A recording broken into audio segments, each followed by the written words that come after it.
আল্লাহ তাআলা আল্লাহর সঙ্গে জড়িয়ে দেয়। তাহলে পরোক্ষভাবে বলা যায় যে যারা এই সমস্ত জায়গায় দান করতে চায় না, যাদের দান করতে অসুবিধা, তাহলে তাদের সম্পর্ক কার সাথে?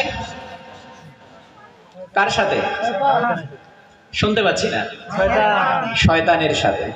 তাহলে যার সম্পর্ক শয়তানের সাথে, তার থেকে আপনি আমি কি আশা করতে পারি? ভালো কিছু আশা করা যাবে? তো তার মুখ দিয়ে ওই রকমই কথা বাইর হবে। আপনি যখন জলসার জন্য যাবেন তখন বলবে যে এগুলোর জন্য আমি 1 টাকাও দিব না, যদি মসজিদের জন্য আসতেন দিতাম। কি বলে কি বলে না? যখন মসজিদের জন্য যাবেন তখন বলবে না, মাদ্রাসার জন্য যদি আসতেন দিতাম। আবার যখন মাদ্রাসার জন্য যাবেন বলবে এগুলোই পয়সা দিয়ে লাভ নাই, যদি কোনো বিয়ে বাড়ির জন্য আসতেন আমি দিতাম। তার মানে ও কোনোটাতেও দেবে না, কোনোটাতেও দেবে না। চালাকি করছে কার সাথে? আল্লাহর সাথে। কিন্তু আল্লাহ যদি চালাকি করে পার পাবে? বিরাদারানে মিল্লাত ইসলামিয়া,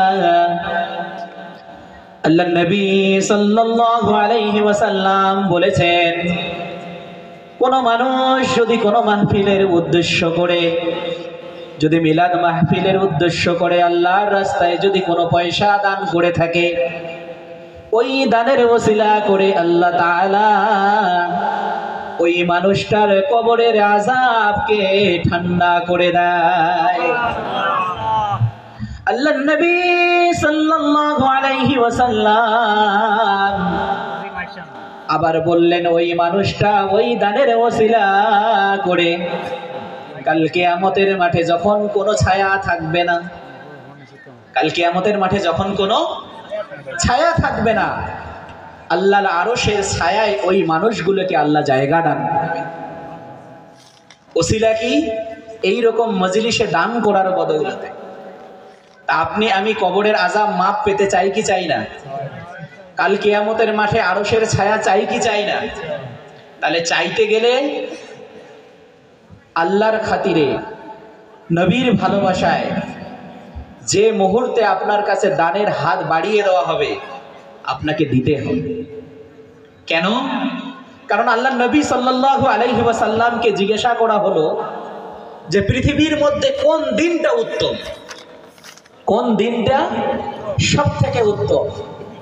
আল্লাহর নবী বললেন যে হে সাহাবারা, যখন কোনো মানুষের পকেটে পয়সা নেই, যখন কোনো মানুষের পকেটে পয়সা নেই, অল্প সামান্য পয়সা, আর যখন মানুষ তার কাছে যায় গিয়ে বলে যে আল্লাহর জন্য, আল্লাহর রসুলের জন্য তুমি আমাকে দান করো, বলছে ওই মানুষটার পয়সায় অল্প পরিমাণ পয়সা থাকা সত্ত্বেও যখন ওই মানুষটা দান করে থাকে, আল্লাহর নবী সাহাবা রাদিয়াল্লাহু তাআলা আনহুমগণকে বলল যে ওই দিনটা হচ্ছে আল্লাহর কাছে সবথেকে উৎকৃষ্ট দিন, সবথেকে উৎকৃষ্ট দিন।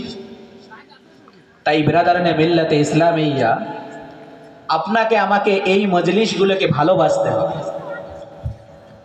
এই মজলিসের ওসিলা করে আজকে আপনাদের এই সমাজের ছোট ছোট ছেলে মেয়েগুলো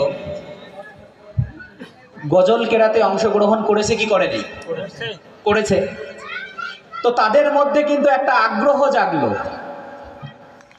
ইসলাম সম্পর্কে একটা চেতনা জাগলো, পরিবেশ পরিচিতি সম্পর্কে কিন্তু একটা চেতনা জাগলো যে শিক্ষা আমাকে অর্জন করতে হবে। যদি এই মজলিসটা তারা উপহার না পেত তাহলে এই চেতনা অন্তপক্ষে তাদের মধ্যে জাগতো না। তাহলে এই মজলিসের ওসিলা করে তারা এই উপহারটা পেল। তো আমি এই আলোচনাগুলো করছি কেন বলেন দেখি? কারণ অধিকাংশ সমাজেই বেসিক সমস্যাগুলো কিন্তু এগুলো, বেসিক সমস্যাগুলো এগুলো যে কি দরকার আছে খামাখা, কোনো দরকারই নেই। কিন্তু আপনি যদি পরোক্ষভাবে এইরকম মজলিসের বিরোধিতা করেন, তা পক্ষান্তরে বলা চলে যে আপনি সূরা নাহালের 125 নম্বর আয়াতের বিরোধিতা করলেন। আর কেউ যদি কালামুল্লাহ শরীফের কোনো আয়াতের বিরোধিতা করে, তা তাকে আপনি আমি কি বলে আখ্যায়িত করতে পারি? সেটা আমি আপনাদের মাঝেই ছেড়ে দিলাম। ব্রাদারানে মিল্লাতে ইসলামিয়া, তাই আপনি আমার উচিত যে এই মজলিসগুলোকে ভালোবাসা এবং যথাসময়ে এই মজলিসগুলোতে আসা।